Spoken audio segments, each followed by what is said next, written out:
So, a new 76-bed care home is officially being opened in Hereford today. The Charles Court Care Home, which opened for business last month, is part of the Priory Group and offers specialised care for residents suffering from dementia.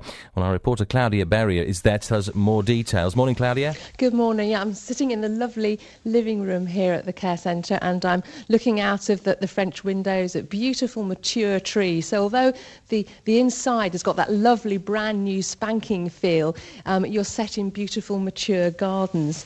And I've had a look round the whole home. Absolutely impressive. It's like a 5-star hotel. I haven't tasted the food, but I should imagine that's pretty good too.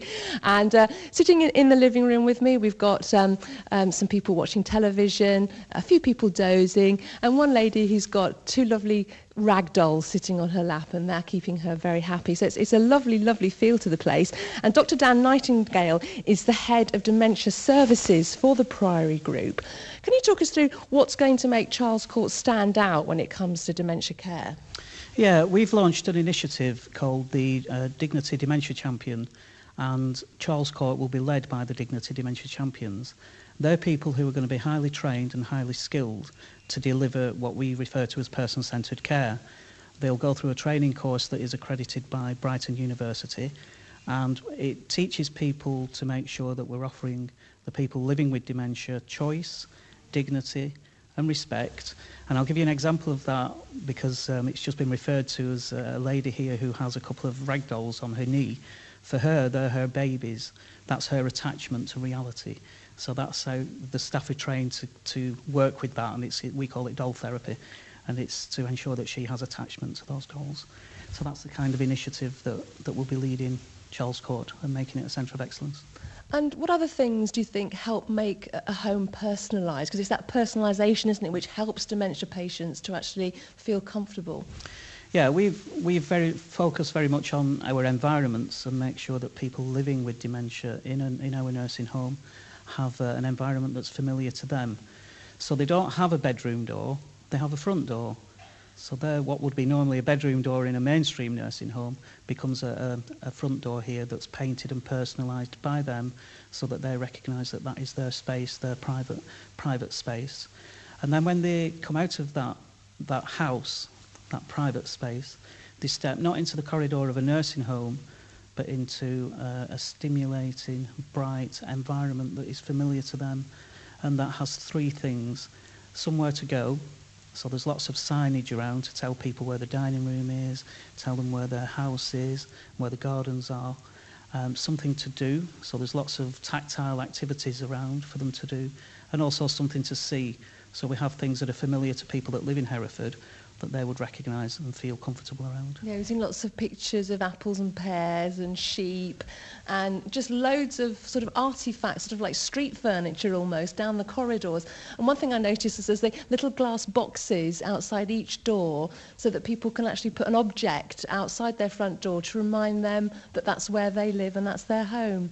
We saw a sheep, didn't we? Somebody put a little toy sheep. Somebody else had photographs of their family and birds and things. That was absolutely fantastic. So why have you chosen Hereford to launch this scheme? We chose Hereford because this is a brand new service, a brand new home.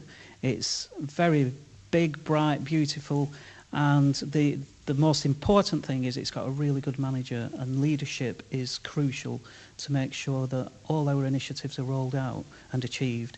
It's really all about having good leadership. We've got a good manager here and some good staff who embrace person-centred care and who embrace our vision in making the place a centre of excellence. And that's why we chose Charles Court. Well, I'm really glad you did. Now, I understand you're also going to be offering therapy to the people living here. What does that entail then? I wasn't aware that you could do anything to help people with dementia in terms of therapy. Okay, one of the biggest challenges that people living with dementia have is anxiety, very high levels of anxiety, fear of the unknown, fear of not recognising anything and feeling very, very insecure. So anxiety is a really big challenge that people have. Through psychotherapy, which is one-to-one sessions of psychotherapy, and that could be person-centred counselling, it could be lots and lots of different approaches that we use in psychotherapy. We have found that we can reduce anxiety levels and also enhance people's socialisation skills, communication skills, enhanced memory for significant life events, and enhanced relaxation as well. So it has all those benefits to people, and we'll be offering that to people living at Charles Court on a monthly basis. There will be a monthly clinic available for them to attend psychotherapy. That's fantastic. And what about the relatives of the people living here? What's going to be on offer for them? Yeah, we've built our model of care around something called family dynamics. Family dynamic approach is very, very important to us. And we realise and recognise that when people move into a care home, relationships change, there are challenges for families, challenges for everybody that's embarking on that journey through dementia. So through that family dynamic approach, we support relatives with their challenges as well as the person living with dementia. And they can also attend the psychotherapy clinic. It's accessible to them too. Dr. Dan Nightingale, thank you so much. I've learnt so much more about dementia care. And if you come back to me a bit later, Tony, I'm going to be chatting to some of the relatives of people living here to see what they're getting out of Charles Court. Claudia, thank you very much indeed. Claudia Berry there talking to Dr. Dan Nightingale at the Charles Court Care Home, which is opening officially today in Hereford.